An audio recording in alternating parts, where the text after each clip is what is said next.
নমস্কার বন্ধুরা, সবাইকে শখের রান্নাঘরে অনেক অনেক শুভেচ্ছা। আজ আমি আপনাদের সঙ্গে রাইস কুকারে ডিম রান্না করার রেসিপি শেয়ার করব। এর জন্য কিন্তু আমি ভাতের ভিতরে দিয়ে ডিমগুলোকে ভালোভাবে সেদ্ধ করে নিয়েছি। এখন ডিমগুলো ভালোভাবে খোসা ছাড়িয়ে তার গায়ে কিছুটা অংশ আমি কেটে নেব।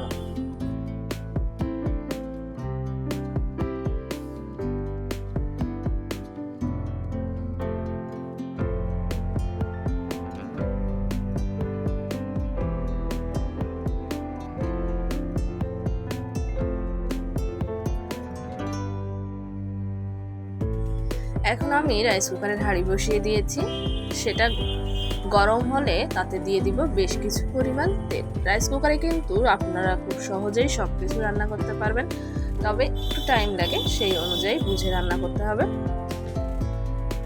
কিছু সময় পর তেলটা গরম হয়ে আসলে ছোট ছোট টুকরো করা কিছু পরিমাণ শুকনো মরিচ, 2টা তেজপাতা আর 4-5টা কাঁচা মরিচ আমি এখানে দিয়ে দিয়েছি। যেহেতু একটু টাইম লাগে আর রাইস কুকারের হাঁড়িটাও বেশটা বড়, তাই কিন্তু আমি এক পাশে এগুলো দিয়ে দিয়েছি। তারপরে দিয়ে দিয়েছি সামান্য পরিমাণে জিরা, আর তারপরে দিয়ে দিলাম বেশ কিছু পরিমাণ কুচানো পেঁয়াজ। এগুলো হালকা আমি এটাকে ভেজে নিব, আর পেঁয়াজে সামান্য লবণ দিয়ে ভেজে নিব, তাহলে খুব দ্রুত পেঁয়াজটা কিন্তু ভাজা হয়ে যাবে।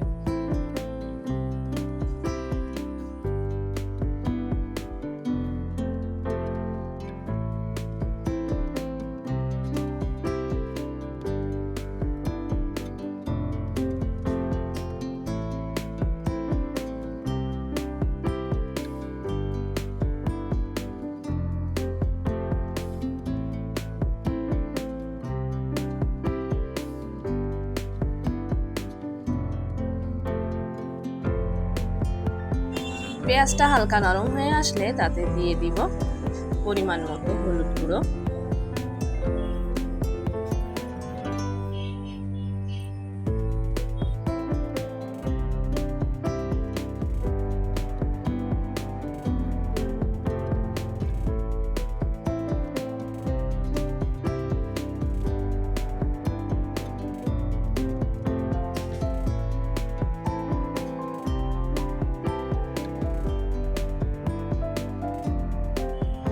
এ পর্যায়ে এসে আমি দিয়ে দিচ্ছি সামান্য চিনি। দেখতে পাচ্ছেন আমার পেঁয়াজগুলো ঠিক কতটা সুন্দরভাবে ভাজা হয়ে গেছে। এখন এখানে আমি ডিমগুলো দিয়ে হালকা করে ভেজে নিব। এতে কিন্তু এই সাথেই আমার ডিমগুলো হালকা ভাজা হয়ে যাবে।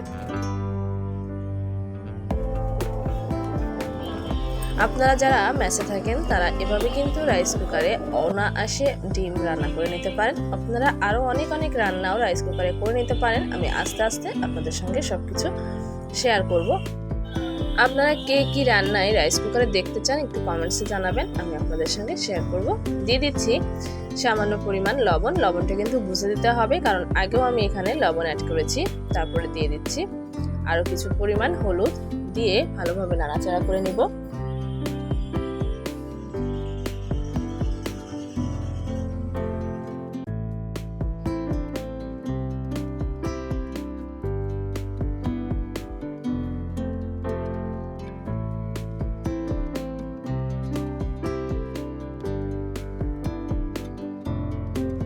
এ পর্যায়ে আমি বেশ কিছু পরিমাণ জল দিয়ে দিব, মানে যতটুকু পরিমাণ আমার জল লাগবে আমি সেই পরিমাণ জলটা এখানে দিয়ে দিব। আপনারা যতটুকু গ্রেভি রাখতে চান সেই অনুযায়ী জলটা অ্যাড করে দিবেন। তারপর ভালোভাবে নাড়াচাড়া করে নিয়ে আমি এটাকে ঢেকে রেখে দিচ্ছি।